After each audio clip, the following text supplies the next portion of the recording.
सर्वांना रामकृष्ण हरी। कालपासून या बेळगावच्या पुण्य नगरीमध्ये संत तुकोबारायांच्या पादुका या ठिकाणी आलेल्या आहेत।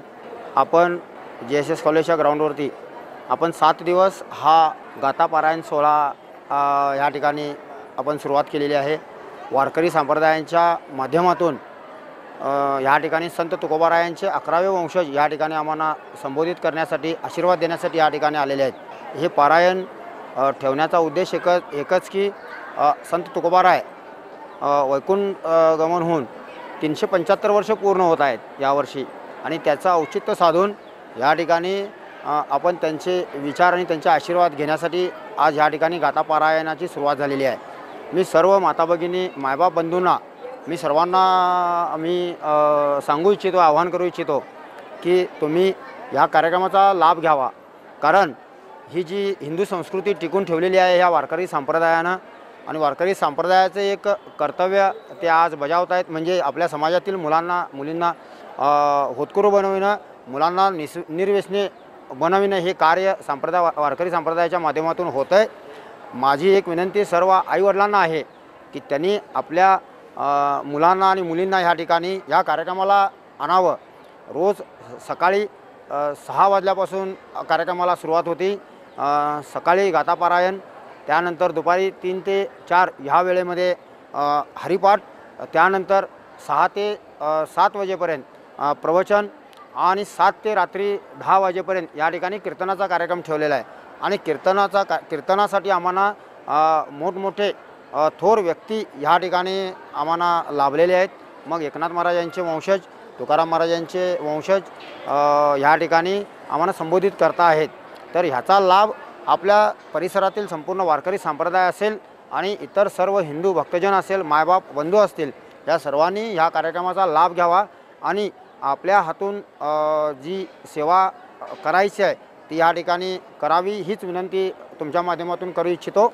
त्यानंतर आपण रोज या ठिकाणी महाप्रसादाचं आयोजन केलेलं आहे।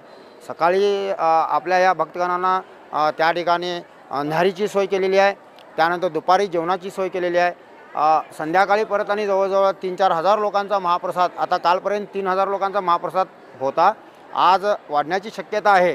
मी परिसरातील, तालुक्यातील, पंचक्रोशीतील संपूर्ण भक्तगणांना मी सांगू इच्छितो आहे की कोणत्याही स्वरूपामध्ये तुम्ही ह्या ठिकाणी महाप्रसादाला कार्यक्रमाला अर्थसहाय्य करावं।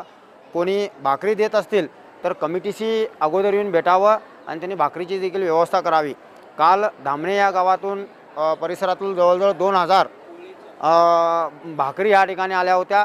आता उद्या पोळीचं जेवण ह्या ठिकाणी काही भक्तांनी केलेलं आहे। तर तुमच्या माध्यमातून मी आवाहन करू इच्छितो की त्यांनी सर्वांनी मदत स्वरूपामध्ये जितकी होईल तेवढी मदत त्यांनी करावी, अशी अपेक्षा नाही आहे। तरी तुमच्याकडनं अपेक्षा एकच आहे की तुमच्या बालगोपालांना ह्या ठिकाणी ह्या कार्यक्रमाला आणावं। कारण आजची सध्याची परिस्थिती पाहिली असता या महिन्यामध्ये किमान 6 ते 7 या परिसरामध्ये आत्महत्या झाल्या, आणि त्या आत्महत्या लहान मुलांच्या आत्महत्या त्या ठिकाणी मुलांनी आत्महत्या केलेलं आहे।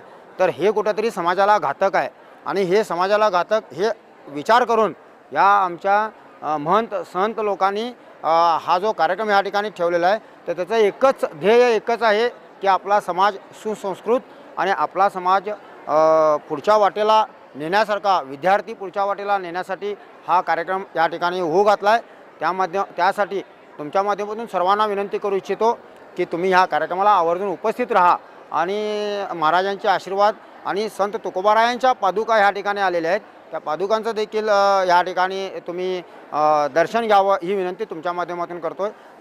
जय श्रीराम, रामकृष्ण हरी।